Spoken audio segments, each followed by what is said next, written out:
দর্শকদের আস্থা হারাচ্ছেন নির্মাতা রায়হান রাফি। শাকিব খানকে নিয়েও যেন পার পাচ্ছেন না তিনি। মেগাস্টার শাকিব খানকে বলা হয়ে থাকে বাংলা সিনেমার পোস্টার বয়। তিনি সিনেমায় থাকা মানেই ব্যাক গ্যারান্টি, হলমালিকরা থাকেন নির্ভার। কিন্তু এবারের ঈদের তাণ্ডব সিনেমাটি যেন হলমালিকদের কাছে হয়ে উঠেছে একটি যন্ত্রণার নাম। একদিকে রায়হান রাফি, অন্যদিকে শাকিব খান, এই দুই কম্বিনেশন মিলে তো ভাই সিনেমা হল মালিকদের রমরমা ব্যবসা করার কথা। কিন্তু এবারের ঈদে কি সেই ব্যবসাটা হলো? অনেকেই বলতে পারেন ভাই তাণ্ডব পাইরেসি হয়ে গেছে, এ কারণে হয়তোবা ব্যবসাটা খুব একটা হয়নি। কবে পাইরেসি হয়েছে ভাই? তাণ্ডবটা পাইরেসি হয়েছে ঈদের 7 দিন পরে। প্রথম 7 দিনের হালচালটা আসলে কি? শাকিব খানের সিনেমার রেন্টালের টাকা তুলতে আসলে হল মালিকদের ঠিক কতদিন লাগে? ধরলাম 1 দিন, 2 দিন, 3 দিন, 4 দিন, 5 দিন, 6 দিন, 7 দিন, ম্যাক্সিমাম টাইম হল মালিকদের সর্বোচ্চ 3 দিন লাগে শাকিব খানের একটি সিনেমার রেন্টাল তুলতে। এর পরবর্তীতে লাভাংশ এবং সারা বছর হলটি চালানোর মতো খোরাক, ব্যাস এতেই হল মালিকরা খুশি। কিন্তু এবার কি সেটা হয়েছে? মোটেও হয়নি। নির্মাতা রায়হান রাফি, নিঃসন্দেহে তিনি একজন ভালো নির্মাতা, কিন্তু ইদানিং তাকে কাজের চাইতে কথায় বেশি দেখা যাচ্ছে, চাপাবাজিতে বেশি দেখা যাচ্ছে, যেটা কিনা আমরা রায়হান রাফির কাছ থেকে মোটেও প্রত্যাশা করি না। এই রায়হান রাফি যখনই শাকিব খানের বাইরে সিনেমা নির্মাণ করেন, তখন উক্ত সিনেমার গল্প, নির্মাণ সব কিছুই চোখে লাগার মতো হয়। অথচ উনিই যখন আবার শাকিব খানকে নিয়ে সিনেমা বানান, তখন সেই সিনেমায় আর গল্প খুঁজে পাওয়া যায় না। ধরুন তুফানের কথা, এই সিনেমায় কী ছিল না? শাকিব খানের অ্যাটিটিউড, অ্যাকশন, মেকিং, লোকেশন সব কিছুই ছিল দুর্দান্ত। কিন্তু আপনারা যদি ভালো একটা গল্প খোঁজেন, জমজমাট গল্প তুফানে ছিল না। সেই আক্ষেপটা কিছুটা হলেও তাণ্ডব দিয়ে দর্শকরা ঘোচাতে চেয়েছিলেন, কিন্তু এখানেও সমগ্র বাংলাদেশের দর্শকরা খুব একটা তৃপ্ত হতে পারেননি।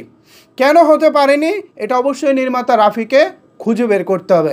এখন তিনি যদি বলে দর্শকরা কি বলল না বলল তাতে আমার কিছু যায় আসে না, তাহলে রেজাল্ট কিন্তু ওই দর্শকদের হাতেই তোলা থাকলো। এই আপনি রায়হান রাফি আপনার পরিচালিত পোড়ামন 2 সিনেমা গ্রামের মফস্বল হলগুলোতে টানা 2 সপ্তাহ, 3 সপ্তাহ, 4 সপ্তাহ, এমনকি 5 সপ্তাহ পর্যন্ত চলেছে, তাও সেটা ভরপুর হাউসফুলের সাথে। এখন সেই হলগুলোতে আপনার তাণ্ডব দর্শক টানতে পারতেছে না কেন? আমি ভাই পাইরেসির আগের কথাই বলতেছি, পাইরেসির পরে না। পাইরেসির পরে তো সেটা যা হওয়ার হয়ে গেছে, বাট আমি তার আগের কথাগুলোই বলতেছি। এই রায়হান রাফি যখন আফরান নিশোকে নিয়ে সিনেমা বানায়, সুরঙ্গর মতো চমৎকার গল্প নিয়ে সিনেমা বানায়, যে সিনেমার শুরু থেকে শেষ পর্যন্ত দুর্দান্ত একটা গল্প থাকে, চমৎকার মেকিং থাকে, অথচ উনি যখন আবার শাকিব খানকে নিয়ে সিনেমা বানান, তখন দর্শকরা গল্পের ভিতরে ঢুকতে পারে না, দর্শকরা সিনেমায় গল্প খুঁজে পায় না। ফলাফল ঈদের 2-3 দিন পর থেকেই হলে দর্শক খুঁজে পাওয়া যায় না। অথচ শাকিব খানের এর চাইতে লো গ্রেডের সিনেমা আমি নেতা হব, চিটাগাঙ্গে পোয়া, নোয়াখাই, লেমাইয়া, ইভেন পাঙ্কু জামাইয়ের মতো সিনেমা হলগুলোতে 2 সপ্তাহ পর্যন্ত রান করেছে।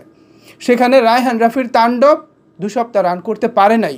কেন রান করতে পারে নাই? এটা অবশ্যই রায়হান রাফিকে খুঁজে বের করতে হবে।